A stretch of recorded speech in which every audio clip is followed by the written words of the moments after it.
Joe Bolty, Market Development Specialist for Missouri and Eastern Kansas, Corteva Agriscience. Today we're going to talk about scouting with Farm for Profit podcast. Farm for Profit podcast. Take a listen, have a blast. Farm for Profit podcast. Learn about farming while having a laugh. Farm for Profit podcast. And listeners, welcome back to the Farm for Profit podcast. This is Tanner. This is Corey. And we're fired up. We are fired up. This is a topic that I think, Corey, you know way more about than I do. So do you want me to insert my expertise, or do you want me to take it down to your level? Because we got someone that knows a lot more about it than I do. We do. I think we're going to have listeners at all levels, and I don't want to shame anybody by putting them down at my level. So there's probably some in between us, somebody that knows as much as you, and obviously we've got a guest on that's going to know way more. But that, listeners, is why we love having you and you as a part of our audience, because we've got such a wide variety of them. Yep. And we always love it when you guys interact with us. If you guys could leave a comment, if you guys could go review wherever you're listening to this at. If you have not left a review, please. That's kind of like leaving us a tip. If you enjoy the stuff, give us a review. 5 stars only. If not, just don't leave us a review.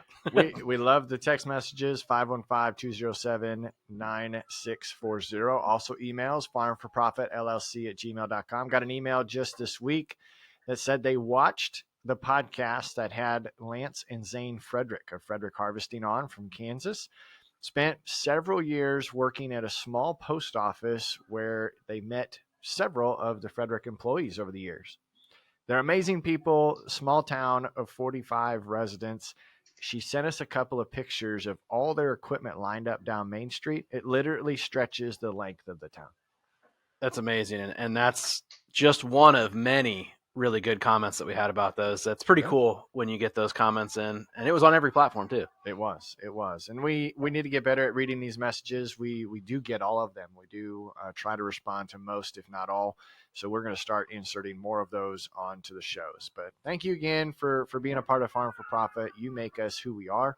But now I think it's time to jump into our guest today. Absolutely. You got any more announcements? You're good? No, I think we're good for right now. Just announcing that we are recording this in seems like our mid-season planter break, like we've had the last couple of years. Like we get going, and then all of a sudden we're just rained out for more than 2 weeks. So hopefully we get back in next week. And that could be why the topic we're going to cover today is more important than ever. We're going to talk crop scouting, and that's why we were bantering back and forth about my lack of knowledge. I can identify what looks like a healthy corn crop and what's not, but for me to identify a weed, probably not to that point. Ex-bankers don't scout crops. You scout Excel documents. So, but that is why we have the marketing development specialist from Corteva Agriscience here, Joe Bolty. Welcome to the podcast, Joe. Hey, thanks for having me today. We are excited to dive into your expertise, but first of all, let's learn a little bit about you. Where'd you grow up? Yeah, so I grew up about an hour southwest of St. Louis.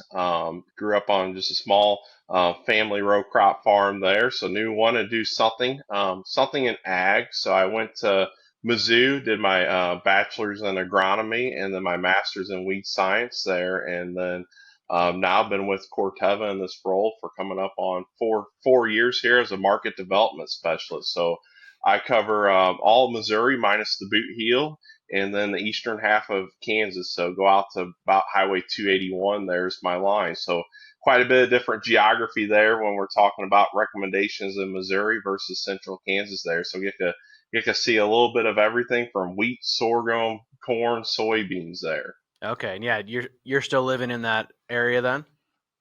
Yeah, so I live in Warrenton, Missouri, so I'm about an hour west of St. Louis, so it's good to still be somewhat close to family there. So we're about an hour from family yet, and still have easy access on the Interstate 70 there, get across the territory. Maximize your yield potential with John Deere Planter Precision Upgrade Kits. Planting's one of the biggest factors in your farm's success, but we know margins are tight, and a brand new planter might not be in the budget.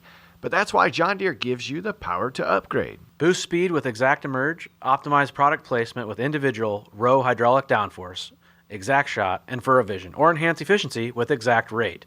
Don't forget about the upgrades in LED lighting and the frame weight distribution. Get the latest technology without replacing your planter. Set yourself up for success this planting season. Visit johndeere.com or contact your local dealer today. Okay. Well, maybe I can still hold one since I went to Iowa State and he went to Mizzou, so I can throw a little jab at him there. So there you go. Both good schools.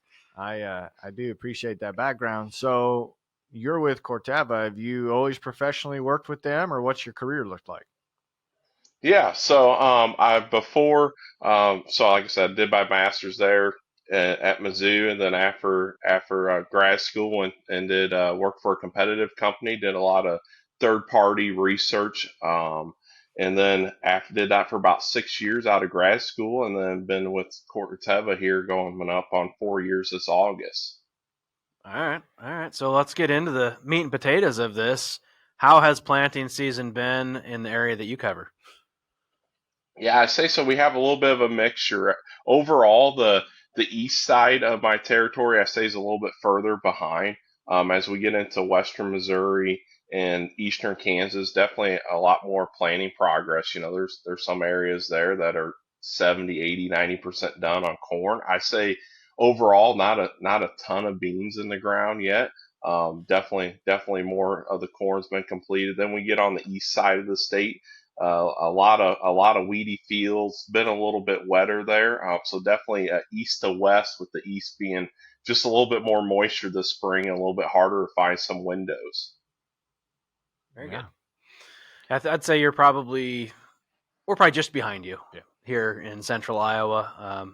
Guys had a really good run early, and it depended on what you decided to go with first, corn or soybeans. We decided to go soybeans first. We kind of trended that way. A lot more people did that. But if whatever one you got started on, I think most people are done with that one. But now they're waiting. That's fair. I'm 100% done with beans and about 25-30% done with corn. Yep. So if we're going to jump right into this topic of scouting, when do you start scouting, or does it never stop? Yeah, so I say your second answer there, it never stops. And I think when we think of scouting, and I think this ties in really well to the whole planning conversation, is to your point, right? You talked about the planning delay that we seem to have the last couple of years, where we get stuff in April, and then there's just a little bit of pause where we start to get some moisture there. So it's almost like we've got two different growing seasons going on there. So we got that first wave of planting, and then we're going to have some fields here that maybe they haven't had a burn down, haven't had tillage, and haven't had anything planted, that they're going to be a woolly mess when we finally are able to get back out there. So scouting, that's something we want to do frequently, because if we think about the different times of the years and the management decisions we have to make with this crop, we're constantly making management decisions. From the winter, we develop that game plan that we're going to have. But then once the spring season starts, every year we're going to have different challenges. So I say the first wave is we're going to go out there and we're going to do some scouting there. First kind of see what type of stand do we have. Do we need to replant? As far as diseases early on, there's not as much we can do on the disease front there early on, because most of that's done with seed treatment, which obviously if we got that crop planted already, but we can still evaluate, hey, is that seed treatment working? Do I need to make any management changes for next year, going forward there? So when we think about the disease front, when we talk about fungicides and stuff later on, we'll be talking that more about after a lot of our post-emergence application timings there. So disease-wide, from a management aspect, we're going to be doing more of that a little bit later on. But we can still look at, some of those seedling diseases. So Pythium, Fusarium, some of those seedling diseases that we can see early on. Can't do much because a lot of that's controlled with the seed treatment there, but we can still evaluate what we're doing. As far as insects, if we think about some of those early insects we have to deal with, maybe cutworm, maybe some arming worm, some of those earlier insects that we have to deal with. When we get later in the season, we have to deal with spider mites and Japanese beetles and aphids. We're going to have to scout later for those, but there are some maybe early insects that we should be scouting for there, kind of after that emergence time frame, early on in that vegetative growth stage. And also too, as I think it's important. A lot of the universities, they'll put out, for your state, they'll put out, different diseases or when to scout for them, different insects, because there's a lot of different things we need to be looking for. And what times of the year should we be looking for those? And then I say the big one at that early time frame when we're scouting for is going to be weed control. So when we think of that weed control aspect, we're going to be doing a couple different things early on there. Is we're going to be looking at, hey, how well did my pre do? If we think about when we sat down and developed that herbicide program with your retailer or trusted advisor this winter, is it going how you anticipated? Is there any weeds out there that maybe you didn't anticipate there? Do you maybe need to throw something in that tank when we get to that post-emergence application? Or do you maybe need to make a rate change there? And for us, our driver weed is water hemp and Palmer amaranth. And we get into May and June and we got some heat, we get some moisture. That's a weed that can grow an inch a day, and it doesn't take long for it to get away from us. So if we're doing frequent scouting early on, it's ultimately going to help us set up for a better post-emergence application there, because we're going to be able to control those weeds smaller. And when we think of water hemp, Palmer amaranth, we got to kill every one of those growing points. So that's why that weed size is so important there. And, if we're not out doing frequent scouting early, it doesn't take long for that to get away from us. And ultimately, if we think of that early time frame when that plant's sensitive, if we think of the critical weed free period time, where we want to keep that young seedling safe. And then we also want to keep that young plant safe. And as we have different challenges, disease, insects, any of that, we want to be able to make the best management decision to ultimately help, protect our yield potential going forward. And then after we get through the post trip, then that's when we're going to keep scouting a little bit later for some, diseases and some insect pressure. So going back to Tanner's answer there, the B, we're going to be scouting multiple times there to try to just ultimately give us the best crop that we can. You just laid out the whole game plan, right? Mhm. But let's go back to starting with that seed. You talked about seedling disease first, and maybe we can't really do anything about it right now, but we're talking for next year. So if you do find something there, what are our options? Is it a better seed treatment? Is it more seed treatments? Is it something in furrow? What are we looking at? Yeah, so a lot of that would be, there's different levels, different amount of actives, different mixtures of seed treatments. And I say first, I would ID, what you have, and then kind of learn a little bit more about it. Hey, was this, what was the weather like? Was it cool? Was it wet? Why did I have it maybe more this year than what I've had in the past? And then that I would kind of work, with your retailer, with your seed rep, saying, hey, I noticed this year. Have we noticed it across, a wider area? And what can we do here? Because there's going to be different actives. Like when we talk about like herbicides and fungicides, there can be different actives, different mixtures. So different ones are going to maybe control certain disease a little bit better than others. So I would recommend at that point kind of IDing what you have, and then working with your seed partner there on kind of looking at your different seed treatment options for next year as you start to kind of plan out, as you purchase your seed and maybe what seed treatment package you're going to go with. Mm-hmm. And the next one you talked about was insects, and that is something that we can do this season. What are we looking for early season insect pressure, and what should we be doing to manage them? Yeah, so I say probably the big one there early on that you're going to be dealing with is probably some cutworm there. So there's some post insecticides that we can spray there. Obviously, if you think of like rootworm and all those, there's obviously, traits and the hybrids there that can help out there. But as far as, once again, that's something that you would plan going into next year if you're starting to notice, some rootworms or something along those lines later in the season.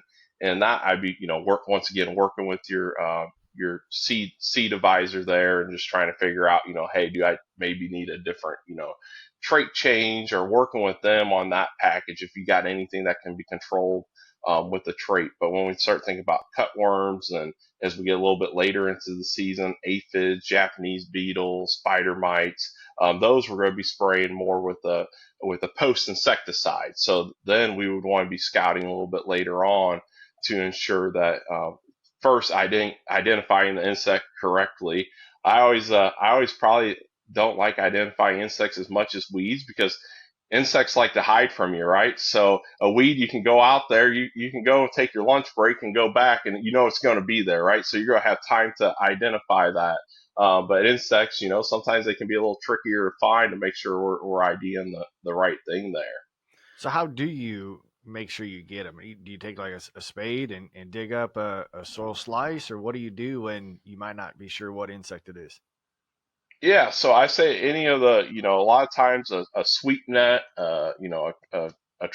any type of sticky trap. If we think of once we get to anything that's basically post flying there at that point, anything that's flying around there, we can kind of use we can kind of use either a sticky trap, a sweep net, and then also, like, even if we think about this, soybean cyst nematodes, ones like that, you have to do some sort of soil sample and send those off to the lab to be grown. But I say the ones that we're going to control with an insecticide, we could do, a sweep net, sticky traps, and go out there and try to find. Also, insects you could have where they're chewing on plants, and then they can also have the piercing, sucking insects. So, aphids versus like a Japanese beetle, you can kind of look at some of the damage there. It's going to be a little bit different. Obviously, there's multiple things that can cause that damage, so you still want to find the insect to make sure it's identified correctly. But that would be my recommendations. A sweep net, sticky trap on any of the ones that we can, spray post wise with. Back in my day before smartphones, and when I worked for Corteva, we had these pretty cool little scouting books. One was for insects. They had a crop specific one, and they were really nice. Good pictures. Fit You in could your really, front pocket. yeah, fit in your front pocket, back pocket. It would really help with identification, and then would actually, tell you what the threshold is and when you should spray and how much and what products and things like that. But I imagine you guys got to have better tools than that now, don't you? Yeah, so I say, the digital world has really helped, having everything on your phones there. It makes it easy to save the PDFs. I still a little old school. I like having the hard copies, and I like having, when I do like weed ID, having multiple versions of different weed ID books, because different pictures are going to give me a different look in each book there. So, they have apps now that you can take a picture, and they can give you a name and stuff. I'm still old school. I want to, key it out, figure it out on my own there. And so I still use all the weed ID books, the insect books, and some of those guides there. Nice. So now we should probably talk weeds, and I know we want to talk. I want to know first, if you go out there early at emergence, how soon can we start estimating yield? So I say that's a hard challenge, right? Because we don't know what the rest of the season is. If we think of corn, we have different critical stages where we set our kernel length, our ears are kernel round, and all that, and we want to kind of avoid stress at those times. However, it's still, we still got to make it through grain fill. We still got to make it through pollination. So there's just so many variabilities. All we can do at that point is try to reduce any competition, any threat early on, to at least give us that maximum yield potential. They always say that your greatest yield potential is when the seed's in the bag, right? And then once we plant that seed, Mother Nature starts throwing us curveballs that's ultimately trying to take our yield potential there. So if we're making these management decisions early on and helping, reduce any competition, any threats out there, that's ultimately going to help give us our greatest yield potential. But it'd be hard to give an estimate, because there's just, we still got to make it through pollination, still make it through grain fills. And then even on the bean side, we think about that. We still got to make it through pod fill, so we don't know exactly what that's going to look like. So it's at that point in time early on, it would be pretty tough to estimate. But what we do know is if we give it our greatest, help reduce some of these threats, we're going to have that greatest yield potential going Because forward. obviously, I know why counting or stand counts matter, Right. right? If we need to Yeah. replant or just to effectively do that. But I've always found it interesting when you see growers that take the different colored flags out that mark emergence. Oh yeah. And I've just wondered how the data correlates. Obviously, it's important to them to be able to take that sample size to make sure they're getting a uniform emergence. Yeah. No, it is important. How I do it as a farmer and with a little bit of an agronomy background, you kind of know what your farm has for potential. You know what your APH is. You know what conditions you planted it in, what hybrids you planted, and all that kind of stuff. So every time I might start out with something that's like 10-20% over APH is kind of what my goal is. And I know if I put enough fertilizer on all that, but every time if I planted and then we got a cold rain or we lost 10% of stand, every time I get knocked back, I kind of, okay, that's probably a little bit of a hit. I don't know how many bushels it is, but it's my expectations, I guess. And that's kind of how I use my, for grain marketing anyway. Oh, that's good. Yep. I cut you off. You were going to ask a question. Yeah, I was just going to say, I mean, we talked about, let's see, seedling diseases. We talked about early season insects, but now weeds is probably the biggest one. And we all have purchased our herbicides by now or have a plan, and we always have this plan, but then we get punched in the mouth, and then you don't know what's going to happen. I think a lot of people have been punched in the mouth, whether it's too much rain, too little rain, haven't got planted, too cold, whatever. What I notice on a lot of our fields that we haven't got planted, like you said, it's getting pretty woolly out there. Our burn down, maybe I don't have enough herbicide or the right adjuvants to go through. What should we do now if we got maybe bigger weeds than we think for our burn down applications? Yeah, so I say in that scenario, when we start, clean till at that planting time frame, obviously we're going to want to start clean with a good pre multiple sites of action there. The easiest weed to control is one that never germinates there.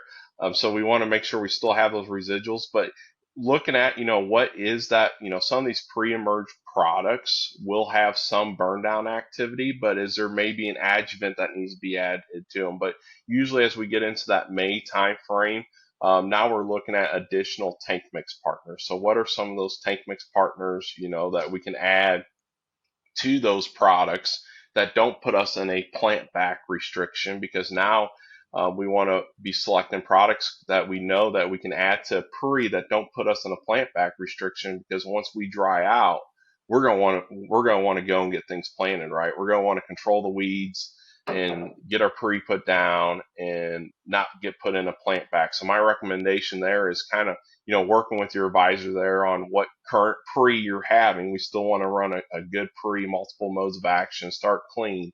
But what are some things that we can add to enhance that burn down activity?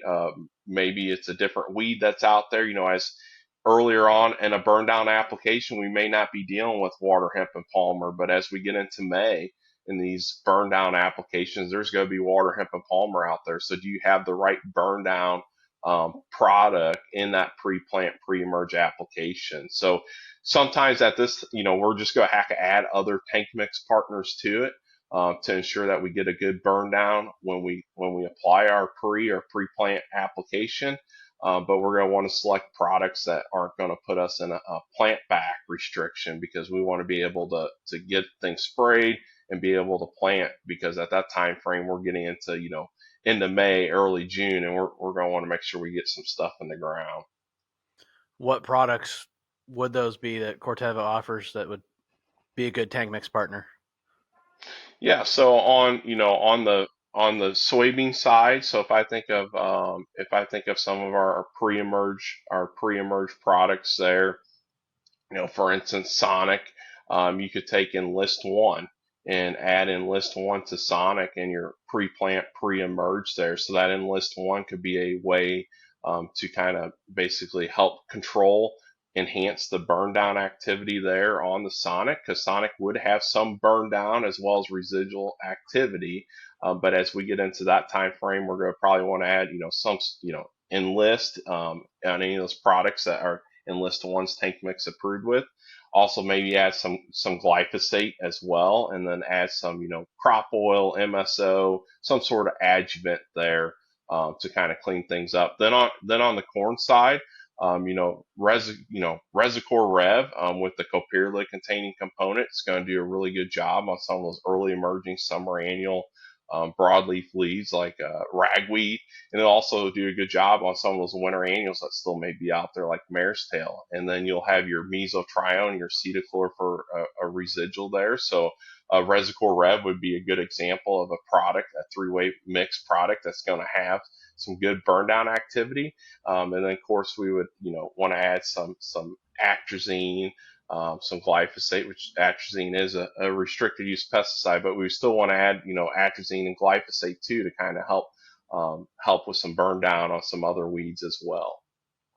Very important, obviously, to be scouting because potentially if these weeds have gotten big, we need to make sure we're getting them now, because it could be a month or more before we're back in with our post-emergence herbicide. And if you didn't get them that first time, if they're big now, they're going to be huge. And there's not a lot of stuff that's labeled for, bigger than 6-inch water hemp, right? Yeah. Right. Yeah. So 6 inches is the key there. So the sooner we can get these residuals out, as soon as we can get this pre-plant burn down, pre-emerge application, even if we can do a burn down, even if hey, it's still too wet for a little bit here to plant.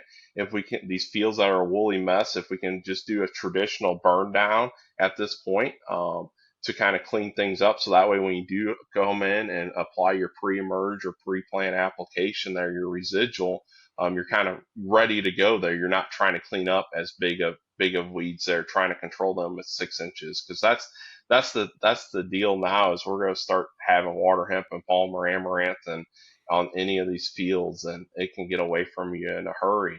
And that's why when we get to that ultimately that helps set us up for success in our weed control there when we get to that post-emergence application timing.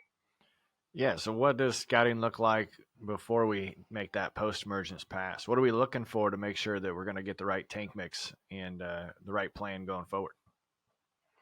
So once again on that, scouting's going to be key. So we're going to want to make sure that we're getting out there, especially now that we're going to have planting dates all over the board. You're going to have different crops at different stages there. So ensuring that we're kind of looking at each field individually to know where we are on crop growth stage wise, right? Because all these post herbicides are going to have a growth stage cut off, and then also ensure where we are on the weed side. So if we think about that post side, I'm going to scout. I'm going to see, hey, I need to get out there before the weeds are, 6 inches. So I need to get out there timely. And that water hemp and Palmer an inch a day is not going to take very long. And then I'm going to also make sure that is it still the same weeds that I anticipated when I developed this original game plan this winter. And when we think of, on the corn side, a great post-emergence option is Cairo on corn. So that's a product we launched last year, and it's an encapsulated acetochlor, topramazone, and copyrolate. So that encapsulated acetochlor does a couple different things. It allows a wider application window, so we can apply that post-emergence up to corn that's 24 inches in plant height.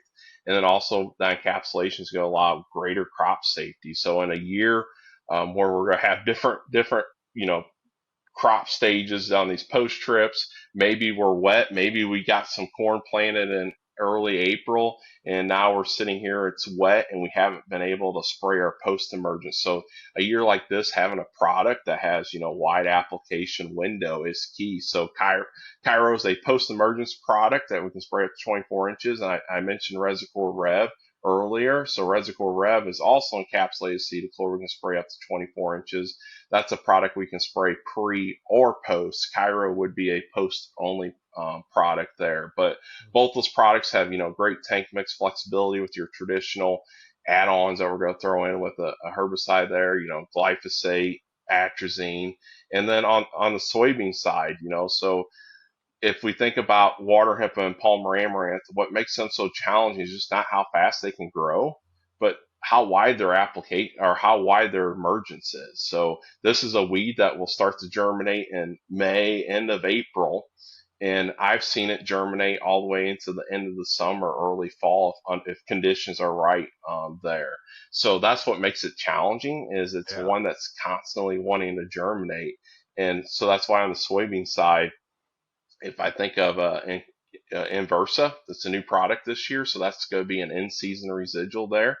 So it's a Group 15 encapsulated cedar going to do a really good job on small seeded broadleaves like water hemp, Palmer amaranth, and grasses. So that's going to hopefully give us our residual till we get to canopy closure. Because if you think of a traditional pre-emerge app, hopefully you get 4 to 6 weeks out of that, but by that time frame, especially if we're planting beans a little bit earlier, you're probably not to canopy closure there. So a lot of these post herbicides will control what's there but not necessarily provide another layer of residual protection. So in that system, on like an enlist E3 system, I put my enlist 1 with glufosinate or glyphosate. That would be my post herbicide, so that's going to control what's there, and then I'm going to pair that up with Inversa there as my in-season residual to try to help reduce new flushes of water hemp and Palmer amaranth until hopefully we get to canopy closure. Where have you guys been? We just got back from the Custom Harvesters event where operators from across the country couldn't stop talking about Steinbauer performance modules. Yeah, they're seeing up to 25% more power, better fuel efficiency, all with smarter injector duration and not altering the rail pressure for safe and reliable performance. If you're looking to maximize your machine's potential, go to steinbauer.us and tell them Farm for Profit sent you to get yours today. We've seen some new trait packages come on the seed side of things, from Vorseed to PowerCore, and I know that unlocks some different options in herbicide. Can you speak a little bit to what that unlocks Yep. for us? Yeah, so what I'm excited about in that scenario there is if I take a product like Cairo, right? So we have an HPPD, we have Copyrolid, that's that's going to be doing our post herbicide work, and then we got the Cetaclor in there for the residual.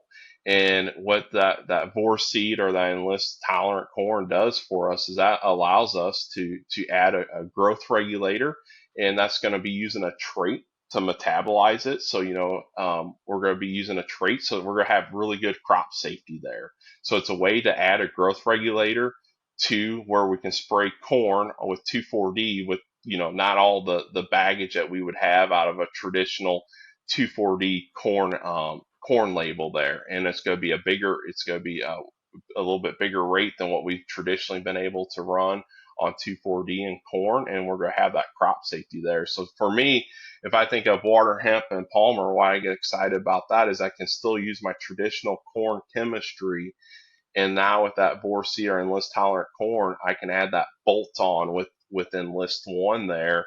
Once again, everything that we add to that tank enlist 1, it has to be approved there, but a product like Cairo would be tank mix approved with enlist 1 and could be a great option there.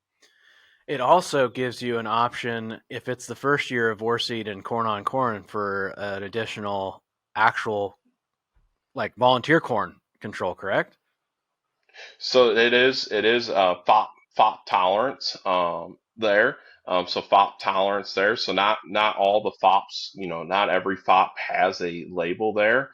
So you want to select a label there, but there is a post option with some of the FOPs chemistries there from a grass control option, as well as to your point there that first year where we could potentially control some volunteer corn there. That would have been nice after the derecho came through Iowa, because there's a lot of corn on corn, heavy corn on corn acres around our area, and a lot of people went beans for the first time in a long time because there was so much corn on the ground. Mm-hmm. Yep.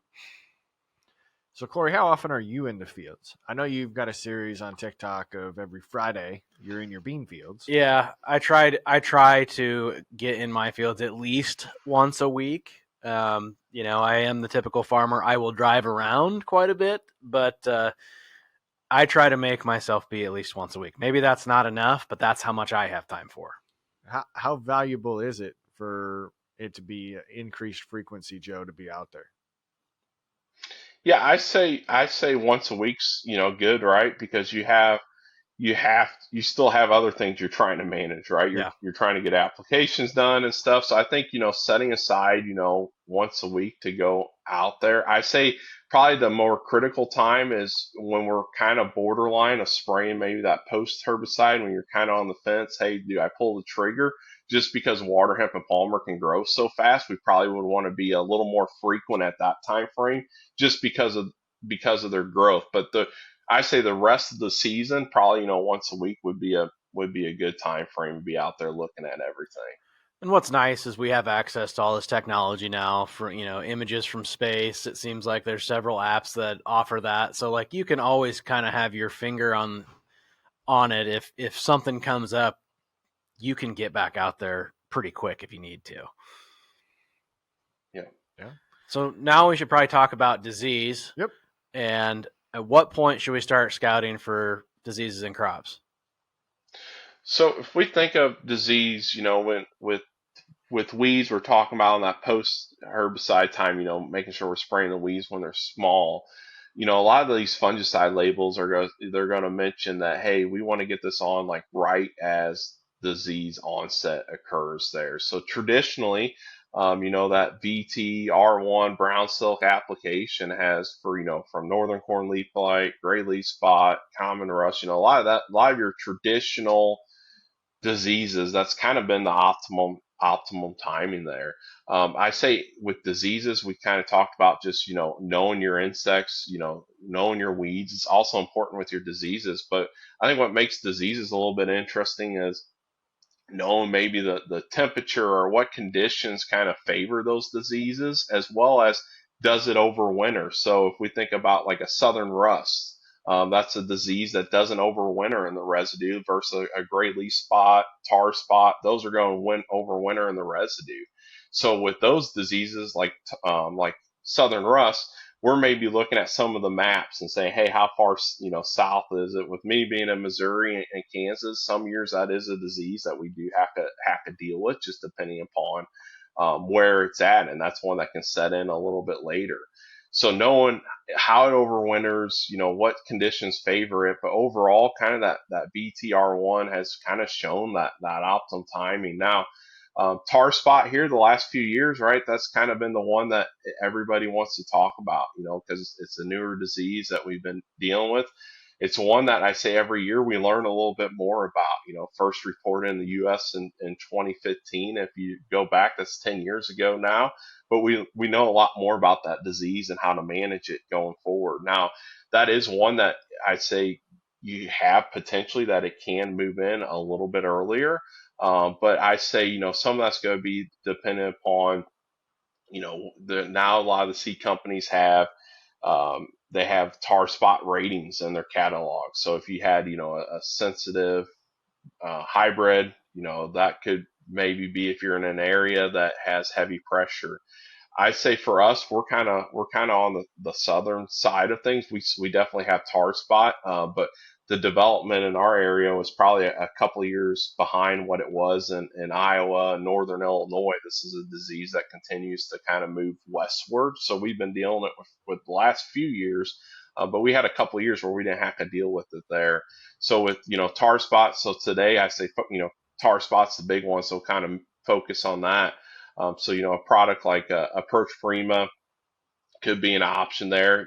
It's a group 3, group 11, so you're gonna have a preventative, curative tendency there. Once again, it's labeled for tar spot as well as other diseases. So this is one that I say you have to have your normal game plan, right? So you're gonna go in, you're gonna manage the traditional diseases around BTR1, but I still think it's good to scout on that one a little bit earlier, especially every year. I call it a hot spot. There's an area where it really blows up every year. It's in a different area. It only may be like a 50-mile radius where we get this extreme hot spot there. And so that's why scouting frequently and early could be key. And if you do have a variety a hybrid that's sensitive to tar spot, and you are in one of those areas, that you may have to go a little bit earlier. You may have to do a two pass there. But I say overall for disease, even tar spot, probably, that VTR1, but it's still good.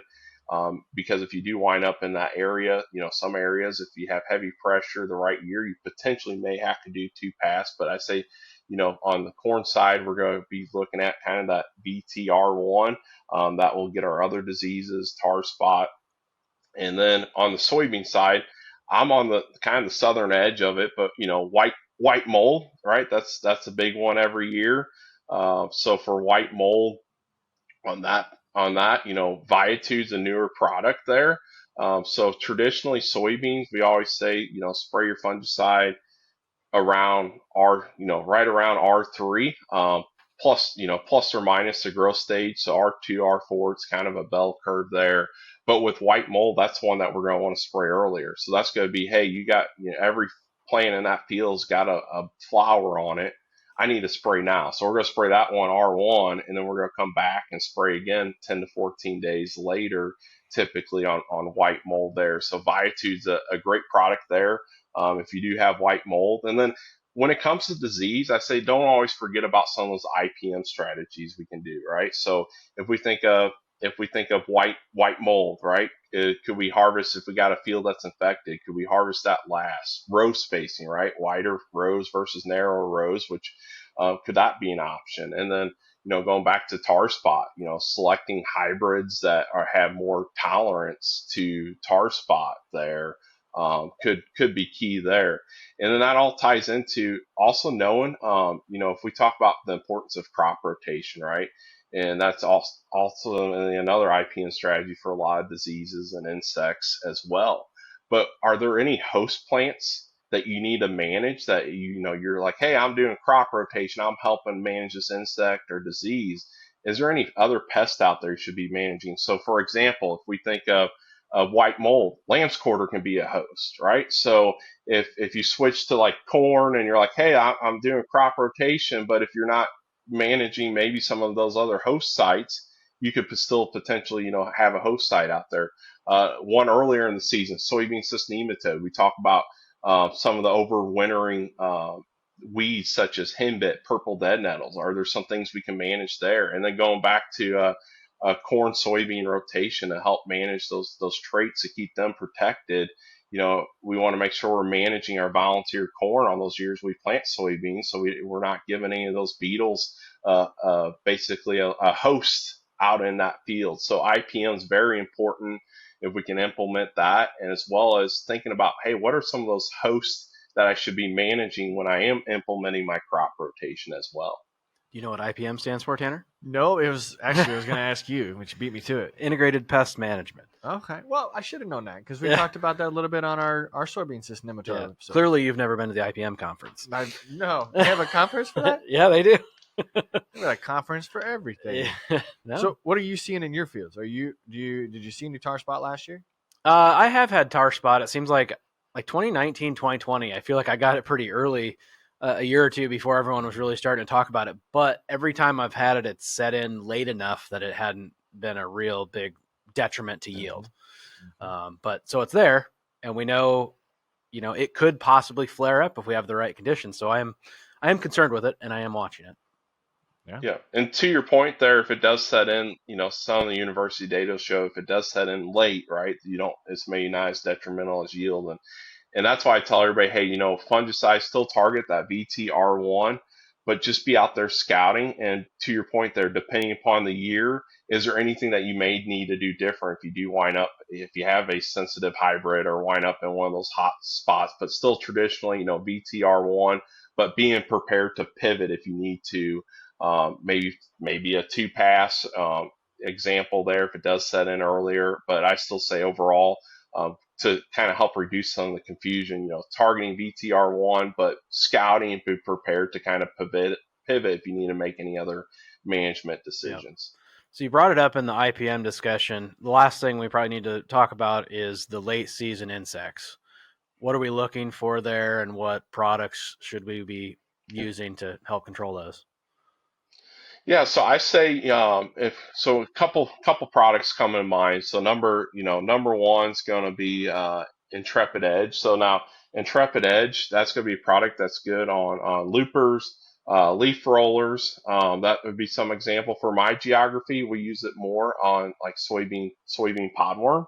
So that's going to be a two side of action product there. So leaf rollers, loopers, podworms. So Intrepid Edge could be an option there.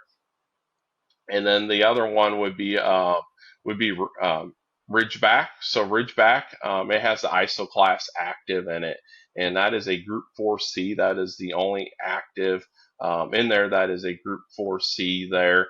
So with this product, it's going to be really good on aphids. And with the isoclass active, if you have aphids that you anticipate are maybe resistant to pyrethroids, you're going to have a different group in there to kind of help you out there. And then, of course, it has the pyrethrin in it, so that's going to help make it broader spectrum. So that's going to help with your Japanese beetles, spider mites, some of those other insects that we have to deal with besides just aphids. So those would kind of be my two go-to insecticides, all just kind of depending upon which pests you have.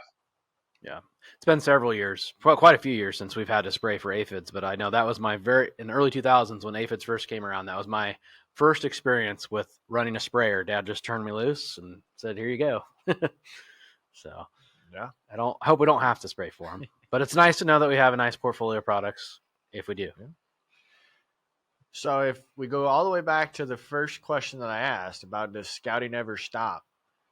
Should we be doing any type of scouting after harvest? So I say once you kind of get after harvest, I say some of that. I say in the wintertime, if you're concerned, like if you have, or I shouldn't say winter, I say kind of that fall. If you're concerned about maybe some soybean cyst nematode, hey, I've seen a pocket there. That's something that you could send off to get sampled there. A lot of the university labs, they can kind of do some SCN counts there. That can kind of help you out there on what decisions you need to make going forward there for the next planting season. And then I say the big one in the fall is kind of any of the winter annuals. Going back to some of those winter annuals that can be an overwintering site for SCN. Are there any of those that you should be managing? So I say once we kind of get into the fall, then I'm starting to think of maybe some of those winter annuals like mare's tail, any of those that I should maybe be thinking about managing to kind of help set up for success there as we enter that planting season in 2026. Right. Joe, we've covered a lot on the scouting side of things. If farmers have concerns or questions about infield threats or management decisions, who should they be talking to? Yeah, so I say reaching out to your local retailer or trusted advisor there. They can get in contact with our territory managers to kind of learn more about those products. And if you want to learn about any of these products we talked about today, visiting corteva.us/season is a great way to learn more about these products we discussed today. Right. We appreciate you taking the time to share your wisdom and kind of talk through some of this with us. I know our listeners are also going to appreciate that as well. Yeah. If you ever get up to Central Iowa, come scout a field with me. Let's go check it out. Sounds great. Thank you all for your time today. I love it. And listeners, until next time, have a good one.